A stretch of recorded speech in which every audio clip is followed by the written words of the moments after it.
Command Performance USA, the greatest entertainers in America, as requested by you, the fighting men of the United States Armed Forces throughout the world. Command Performance. Presented this week and every week till it's over there.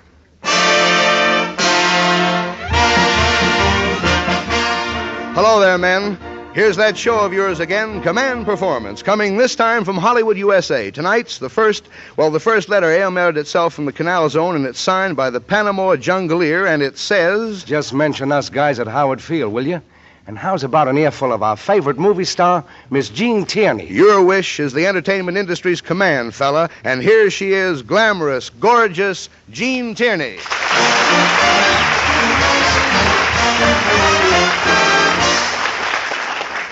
Thank you, Paul Douglas, and greetings to the finest fighting men in the world. The talent appearing here tonight makes the studio look like the lobby of the Chinese theater, with all the footprints filled. So here we go. First, for a fellow who never expected to wind up in Panama when he saw the Broadway hit Panama Hattie last year, we present the young lady who stole his heart in that show, and who is now one of the season's outstanding successes here in Hollywood, Miss Betty Hutton.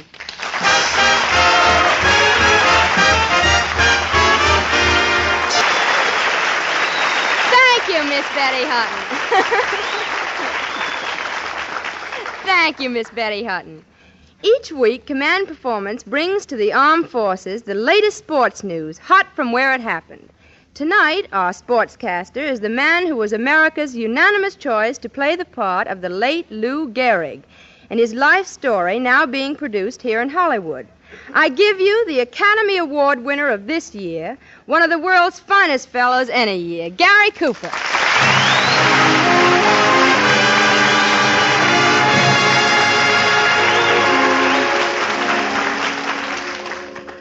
Thank you, Jean Tierney.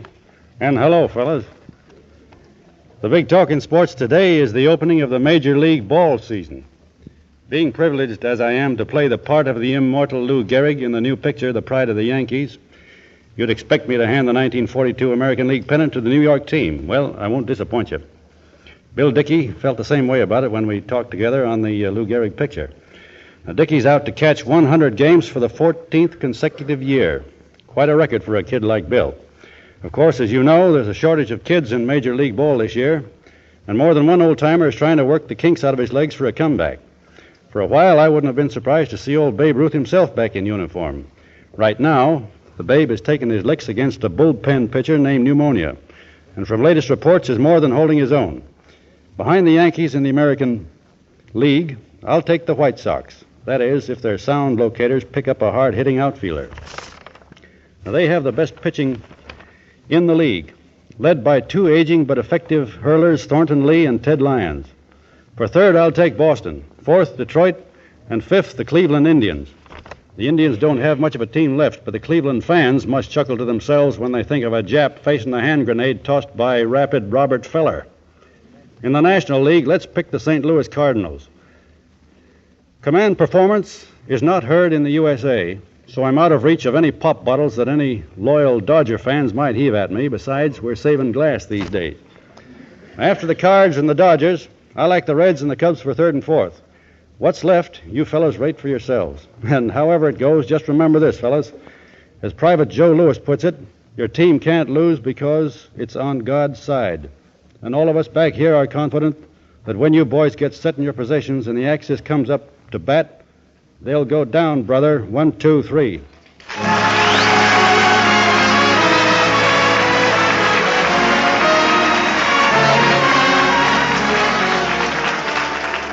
Our thanks to Gary Cooper. And welcome to this letter from a Red Cross nurse somewhere in Australia. Dear Command Performance, before leaving the States, I heard Arthur Q. Bryan on the Jack Benny Show. The same Mr. Bryan who used to wow us on the Grouch Club. I think he'd be just what the doctor ordered for a couple of my patients. What say? We say if those patients of yours aren't in stitches already, they will be any minute. For here he is, Arthur Q. Bryan as Raymond Radcliffe, assisted by Paul Douglas.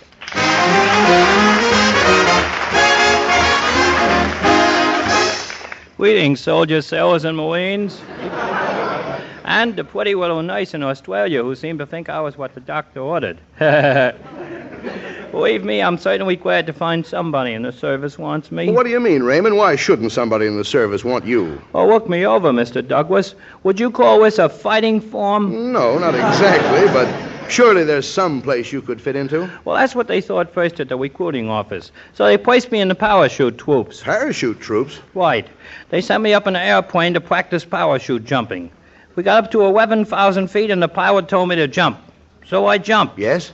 I counted 10 and then pulled the whipcord. You pulled the ripcord and floated like a bird to the ground. I pulled the whipcord and unraveled my wet flannel underwear. Oh. Well, how about the anti-aircraft fire? Well, just as I began to feel the cold, the boys down below started to make it hot for me, and they opened fire on me. It was colossal. What, didn't they know you were up there? Mr. Douglas, those boys take no chances. They're white on the job. I know that, but I don't get this idea. Mr. Douglas, they thought I was a wimp. Oh, well, I suppose that ended your days with the parachute troops. That's correct. After that, I was put into the cavalry. Cavalry? Do you know anything about horses? Oh, that's a silly question. I know everything about horses. I suppose you were brought up on a ranch? I was brought up on Santa Anita racetrack. Oh, you mean you played the horses? It was not play, Mr. Douglas. It was business.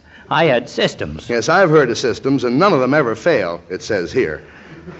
Well, I remember distinctly one system that I used. You may try it if you like. Well, I'm going into this with my eyes wide open. What was the system? Well, before I placed a bet on a horse, I looked at the track, I looked at the trainers, I looked at the jockeys, I looked at the horses, I looked at the weather, and I looked at the odds. And what happened? I got looked. I see what maybe we'd better get back to your attempts to get into the service. I suppose you were kicked out of the cavalry. Literally, Mr. Douglas. I think I see what you mean, Raymond. Well, was it my fault if the horse was slippery? The horse was slippery? Well, he must have been. I kept sliding off his wump. Please. Well, all right, that ends the saga of Raymond Radcliffe in the Army. Not on your wife. As soon as I was able to get off my feet again, they made me a messenger in the artillery. Finally, something you could do. Absolutely. But, Mr. Douglas, the very first time I delivered a message, I had trouble with a sentry. What happened? Well, Mr. Douglas, it was a dark night. Yeah? Black as pitch. Suddenly, I am confronted with a sentry. Yes? I am looking into the nozzle of a Springfield rifle. A rifle? What did you do? I said, "Hey, sentry, don't you know it isn't proper to point?" What did the sentry do? He said, "Halt, advance and give the order of the day." The order of the day? Did you give it? Absolutely. I said, 2 fried eggs, lamb chops, and French fried potatoes on a blue plate. What about the sentry's rifle? What'd Wasn't you it say? loaded? I said, what about the sentry's rifle? Wasn't it loaded? Sure, but I wasn't afraid. Why? I was loaded, too. Oh, no.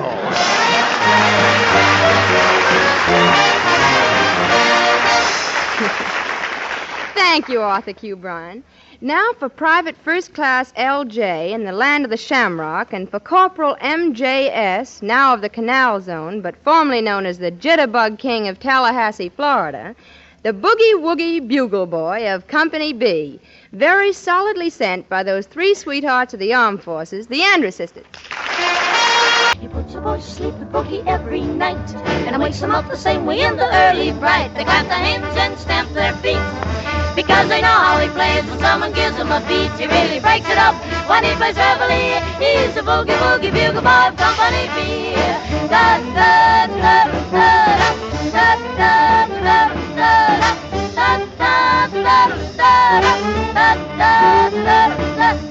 and the company jumps when he plays reveille. He's the Boogie Woogie Bugle Boy of Company B.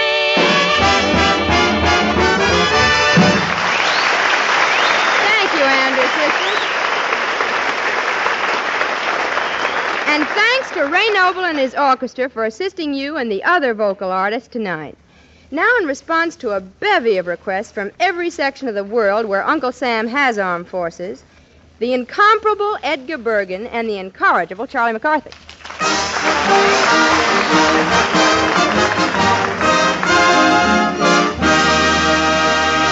Mr. Bergen, I want to talk to you. Yes? It's very important this time. Well, what is it, Charlie? It's about a slight touch. Oh, I see. A slight touch? Yeah.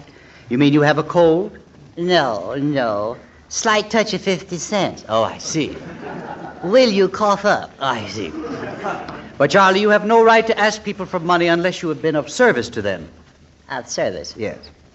Well, Well, you've been working pretty steady lately, brother. I see. Anyway, I'll do you a favor sometime. But, Charlie, your whole attitude towards money is wrong. Well, I guess it must be. I'm not getting any. You mustn't expect to receive things for nothing. No. Now, I remember as a very young boy. Here we go. I learned that lesson from the story of Pied Piper. Pied Piper? Yes. You mean a plumber with a snootful? No. Pied Piper of Hamelin. Oh, I see. Yes. Would you like to hear the story? No. Well, I'll tell you. Oh, we are in luck, aren't we? Yeah. Let's humor him. Yes. Once upon a time... Oh, it has original beginning, hasn't it? Yes. In the little town of Hamelin, you see, this town was overrun with rodents. Rodents? Yes, rodents. What's rodents? Oh, rats. Well, you don't have to get nasty. Well, no. Now, the people of the village were at a loss as how to get rid of these pests. Uh-huh. So one summer day, there chanced to stray... Oh, my, get him. Yes. A word weaver, a poet. Do you press flowers, too? No. Now, please, I don't want to be interrupted. No. A young man came to the village, and he was called Pied Piper. What did he do? All right.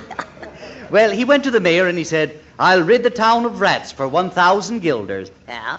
And the mayor said, I'll give you 50,000 guilders. That's all right, yeah. But did he get it in writing? No. That's bad, yeah. Now, how's he going to get rid of the rats in the town? Well, I'll tell you. You see, around his neck, he carried a flute. Uh-huh. And he played weird music on this pipe, which would make the rats follow him. Is that so? Yes. They followed him? They did, yes, uh-huh.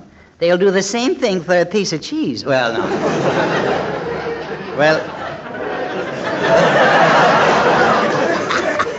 Pied Piper didn't need anything like that. I see. Probably the music was cheesy. Now, will you please?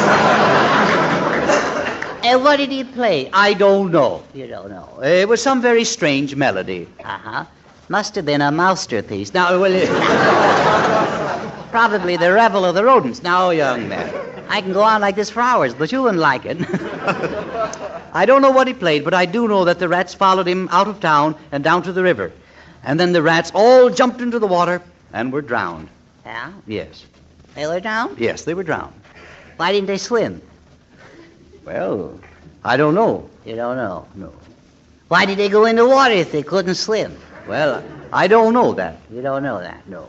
Maybe they'd rather drown than listen to the music, huh?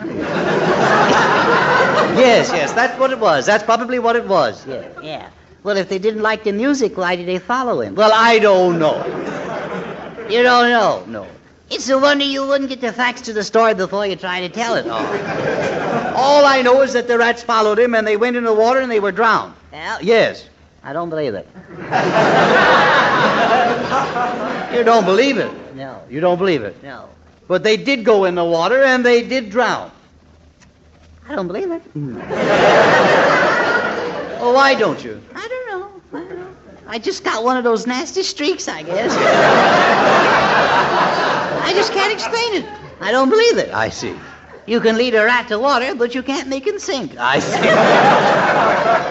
Nevertheless, when the Pied Piper, I think you were right the first time. When he came back to Hamelin to collect his 1,000 guilders, what do you think the mayor said? I don't believe it. Now, stop that. Well, anyway, the mayor said, I will give you 50 guilders after he'd already promised to give him 1,000. That was a dirty deal. Yes. That's a great discount for cash, isn't it? Yes, it is. Yes. And it wasn't fair, but Pied Piper got even with him. What did he do? Well, I'll tell you what he did. He played his pipe again, and this time all the children followed him, and he led them into a mountain. Into a mountain? Yes. Well, the mountain mysteriously opened up, and then after the children had entered, the mountain mysteriously closed again. Yeah? And the children were never heard from again. Is that so? Yes. And that is the story of Pied Piper. And about as dull a thing as I've ever listened to. Well, I don't say that it's a true story, but there is a moral to it. Yes, there is. Never do business on credit.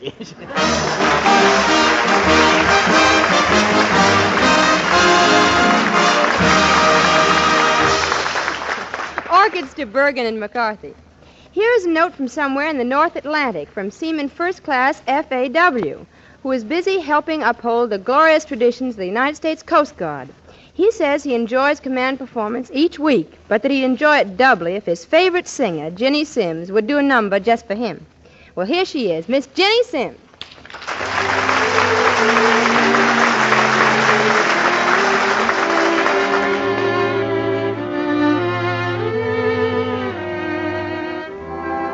Embrace me, my sweet embraceable you. Embrace me, my irreplaceable you.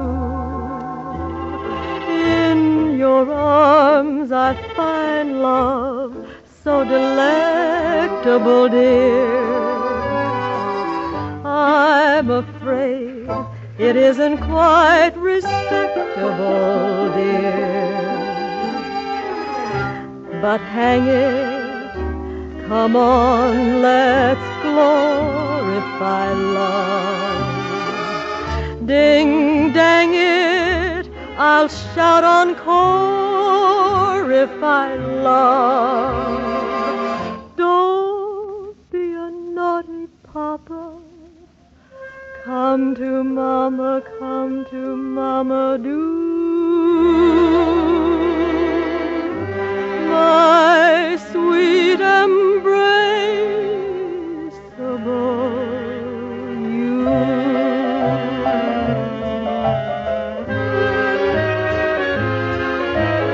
I've got a feeling I'm falling in love with you.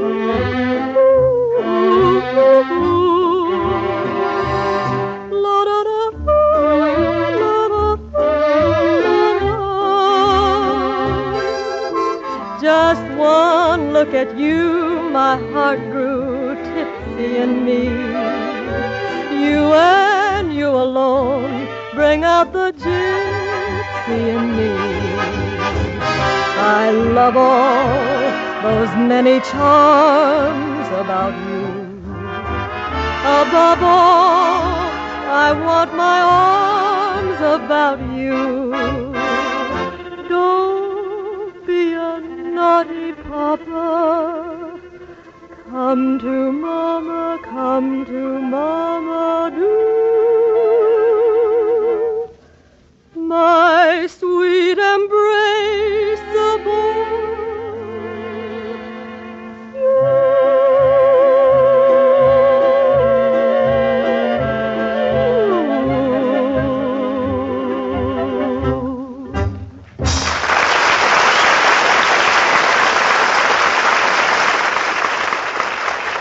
Thank you, Miss Jenny Sims.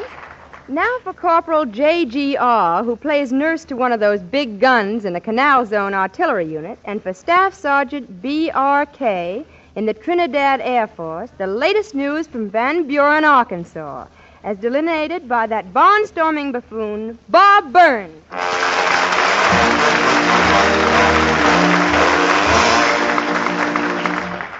Well, now, if any of you boys want to go out and take a smoke, why, I've just got a couple of words here to the boys down in Trinidad in the Canal Zone.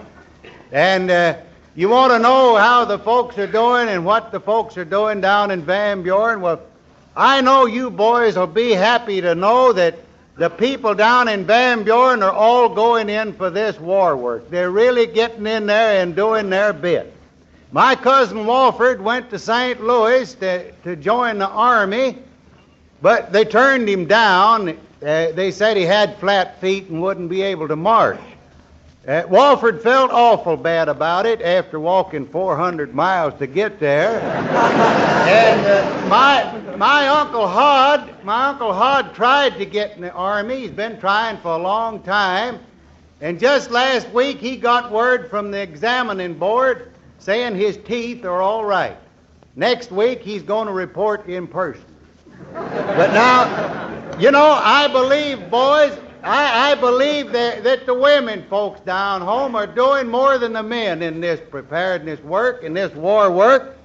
My Aunt Peachy Sims, that's my old maid aunt, she's been trying to raise money for the relief, All last week, she was working down at the Red Cross Auxiliary Woman's Bazaar. She was auctioning off kisses at 10 cents apiece. And she liked the work so well, she put in over $40 of her own money. And my Aunt Peachy Sims, my Aunt Puny, that's my sickly aunt. Now she tried her best to get a job as a welder, but they told her she was too puny for that. And so she finally, it just goes to show now that there's work here for everybody if they want to do something. Aunt Puny finally got a job with the Red Cross. She's posing for labels on iodine bottles. Now, I believe Grandma Snazzy's doing the most. Now, Grandma said she had to have something a little bit more exciting, so they made her a fire warden, and I want to tell you she's just doing fine. Her very first night on duty, she found Grandpa fooling around with an incendiary blonde. She said it looked like an old flame, so she put it out. Now, then, I noticed that you boys, both of you boys, ask about Uncle Fudd. Well, I know you're going to be disappointed to hear that Uncle Fudd ain't living in Arkansas anymore. He just couldn't make a dime. I don't blame him for moving.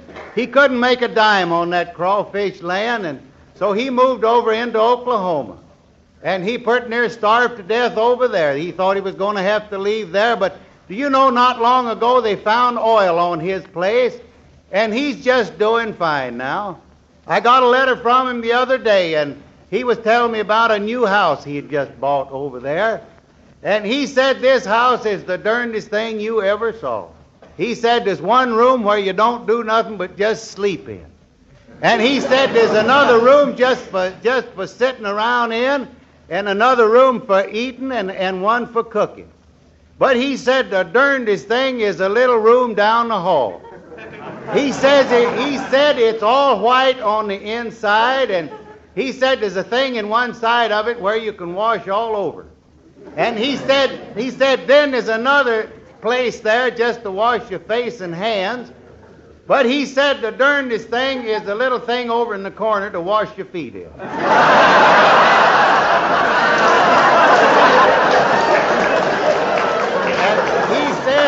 He said when we first moved here, the thing had 2 lids on it, but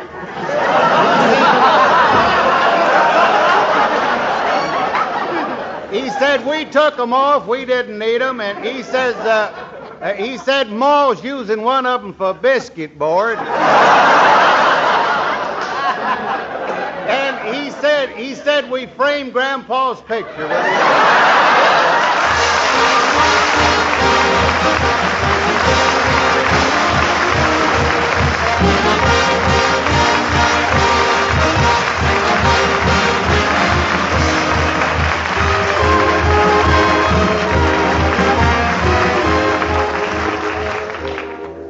Well, boys, that's about all. We wish you could entertain you boys the same way you're fighting for us 24 hours a day.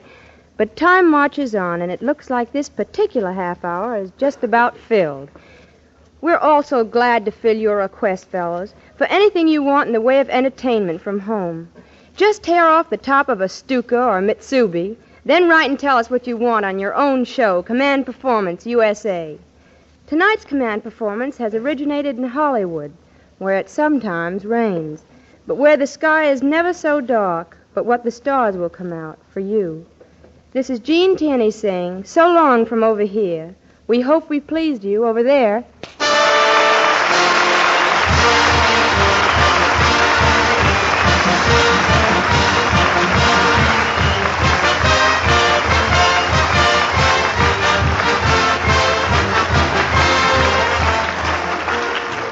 Remember, this is your show, men. Let us know what you want. Address your letters to Command Performance USA in care of the station to which you are listening.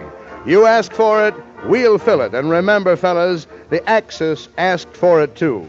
We expect you to fill that one with lead.